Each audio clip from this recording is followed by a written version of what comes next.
prepare for the farewell party of class 10th ಅಂತ 9th standard ಸ್ಟೂಡೆಂಟ್ಸಿಗೆ ಹೇಳಿದಾಗ ಏನೋ ಖುಷಿ, ಏನೋ ಸಂತಸ. ಪ್ರಿಪರೇಷನ್ ಮಾಡಿದಾಗಂತೂ ಎಷ್ಟೊಂದು ಐಡಿಯಾಗಳು, ಅಬ್ಬಬ್ಬಾ ಒಂದಕ್ಕೊಂದು. ಅದರಲ್ಲಿ ಕೆಲವೊಂದು ಇಂಪ್ಲಿಮೆಂಟೇಷನ್ ಆದರೆ ಕೆಲವೊಂದು ಫೇಲ್ಯೂರ್ ಆದವು. ಮೆಮೊರಿಯನ್ನು ಹೊತ್ತೊಯ್ಯುವ ಈ ಸಂದರ್ಭದಲ್ಲಿ ಮೆಮೊರಿ ಟ್ರೀಯನ್ನು ರೆಡಿ ಮಾಡಿ ವಿನೂತನವಾಗಿ ಸಭೆಗೆ ಗ್ರ್ಯಾಂಡ್ ವೆಲ್ಕಮ್ ಅನ್ನು ಮಾಡಿದರು. ಪ್ರತಿದಿನ ಓದು ಓದು ಎನ್ನುತ್ತಿದ್ದ ಶಿಕ್ಷಕರೆಂದು ಒಂದು ದಿನಯಾದರೂ ಜೀವನದಲ್ಲಿ ಫನ್ನಿಯಾಗಿರಲಿ, ತನ್ನ ಕೊನೆಯ ಶಾಲಾ ಹಂತದಲ್ಲಿ ಒಂದು ದಿನವಾದರೂ ಖುಷಿಯಿಂದ ಇರಲಿ ಎಂದು ವಿನೂತನವಾಗಿರುವಂತಹ ಒಂದು ಕೇಕನ್ನು ತರಿಸಿ ಕೇಕ್ ಕಟ್ ಮಾಡಿಸಿ ಮತ್ತು ಸಿಹಿ ತಿನ್ನಿಸಿ ಶಾಲಾ ಮುಖ್ಯೋಪಾಧ್ಯಾಯಿನಿ ಮಕ್ಕಳ ಮುಂದಿನ ಭವಿಷ್ಯಕ್ಕೆ ಹಾರೈಸಿದರೆ ನಮ್ಮ ಶಾಲಾ ಕಾರ್ಯದರ್ಶಿ ಶ್ರೀ ಮಿಥುನ್ ಚಂಗಪ್ಪ ಸರ್, ಜೀವನದಲ್ಲಿ ನೀವು ಎಷ್ಟೇ ಎತ್ತರಕ್ಕೆ ಬೆಳೆದರೂ ಆಗಾಗ ಶಾಲೆಗೆ ಬಂದು ಶಾಲೆಯ ಜೀವನವನ್ನು ಮೆಲುಕು ಹಾಕುತ್ತೀರಿ ಎಂದು ಹಾರೈಸಿದರು. ಜೀವನದಲ್ಲಿ ಹಿಂದಿರುಗಿ ನೋಡಿದಾಗ ನಮ್ಮ ಬಾಲ್ಯದಲ್ಲಾಗುವಷ್ಟು ಖುಷಿ ಸಂತೋಷ ಬೇರೆಂದು ಕಡೆ ಸಿಗದು.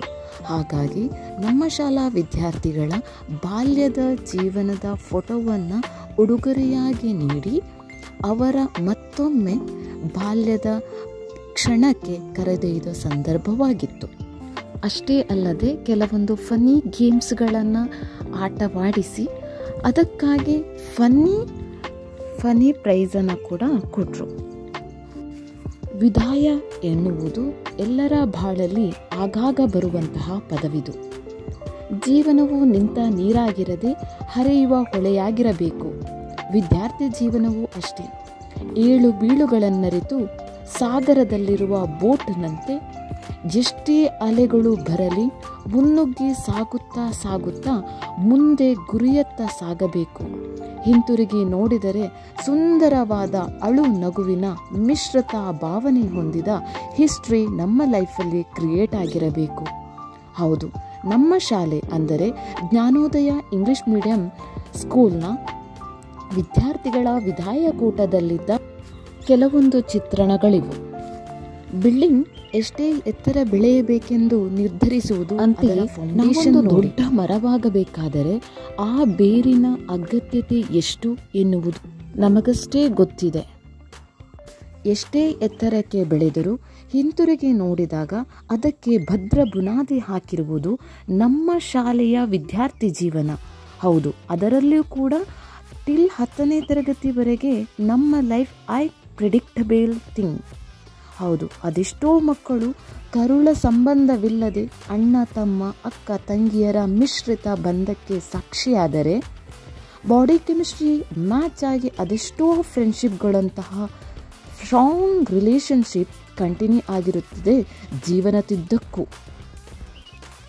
ಏನೂ ಅರಿಯದೆ ಶಾಲೆ ಎಂಬ ಮೆಟ್ಟಿಲತ್ತಿ ಇಂದಿನ ದಿನದಲ್ಲಿ ಎಲ್ಲವೆಲ್ಲವನ್ನ ತನ್ನ ಮಟ್ಟಿಗೆ ಅರಿತು ಗುರಿಯತ್ತ ಸಾಗುವ ವಿದ್ಯಾರ್ಥಿಗಳಿಗೆ ಶುಭಾಶಯ ತಿಳಿಸುವ ಹಾಗೂ ನಮ್ಮೆಲ್ಲರ ಆಶೀರ್ವಾದ ಅವರಿಗಿದೆ ಎಂದು ಹೇಳುವ ಈ ಪುಟ್ಟ ಕಾರ್ಯಕ್ರಮ ಇದಾಗಿತ್ತು.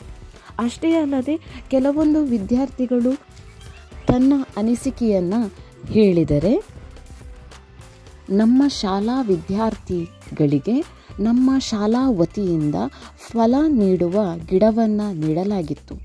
ಮುಂದೊಂದು ದಿನ ಆ ಗಿಡವು ಮುಂದೆ ದೊಡ್ಡದಾಗಿ ಮರವಾಗಿ ಹೆಮ್ಮರವಾಗಿ ಬೆಳೆಯಲಿ. ಹಾಗೆಯೇ ನಿಮ್ಮ ಜೀವನವು ಮುಂದೊಂದು ದಿನ ಅಷ್ಟೇ ಎತ್ತರಕ್ಕೆ ಬೆಳೆದು ನೀವು ಆ ಮರದಂತೆ ಎಲ್ಲರಿಗೂ ಆಶ್ರಯ ನೀಡಿ ಫಲವನ್ನು ನೀಡಲಿ ಅನ್ನುವುದು ನಮ್ಮೆಲ್ಲರ ಆಶ್ರಯವಾಗಿತ್ತು. ಅನಿವಾರ್ಯವಾಗಿ ನಮ್ಮ ಶಾಲೆಯಿಂದ ಹೊರಬರಬೇಕಾದ ಕಾರಣದಿಂದ ಇದೊಂದು ಜಸ್ಟ್ ವಿದಾಯಕೂಟವಷ್ಟೇ. ಆದರೆ ಶಾಲೆಯ ಬಾಗಿಲು ನಿಮಗಾಗಿ ಎಂದೆಂದೂ ಯಾವತ್ತೂ ತೆರೆದಿರುತ್ತದೆ. ಇಷ್ಟೆಲ್ಲ ಇಷ್ಟೆಲ್ಲ ಅರೇಂಜ್ ಮಾಡಿರೋದು ನಮ್ಮ ಶಾಲೆಯ ವಿದ್ಯಾರ್ಥಿಗಳಾದ 9ನೇ ತರಗತಿಯವರು. ಅಷ್ಟಲ್ಲದೆ ಅವರಿಗಾಗಿ ಒಂದು ಫನ್ನಿ ಡ್ಯಾನ್ಸ್ ಕೂಡ ಮಾಡಿ ತೋರಿಸಿದರು. ಹೌದು, ವಿದ್ಯಾರ್ಥಿಗಳಿಗೆ ತನ್ನಲ್ಲಿರುವ ಕ್ರಿಯೇಟಿವಿಟಿಯನ್ನು ಇದೊಂದು ಸಣ್ಣ ಅವಕಾಶವಷ್ಟೇ ಅವರಿಗೆ. ಹೌದು, ಶಾಲೆಯಲ್ಲಿ ಅಲ್ಲದೆ ತನ್ನ ಮಕ್ಕಳಲ್ಲಿರುವಂತಹ ಕ್ರಿಯೇಟಿವಿಟಿಯನ್ನು ಹೊರಜಗತ್ತಿಗೆ ತೋರಿಸಲು ಬೇರೆಲ್ಲಿಂದ ಸಾಧ್ಯ? ಹೌದು, ಇದಾಗಿತ್ತು ಅವರ ಸಣ್ಣ ವಿದಾಯಕೂಟದ ಸಣ್ಣದೊಂದು ಝಲಕ್. ಇಷ್ಟೇ ಅಲ್ಲದೆ ಮುಂದಿನ ಜೀವನಕ್ಕೆ ಅವರಿಗೊಂದು ಆಲ್ ದಿ ಬೆಸ್ಟ್.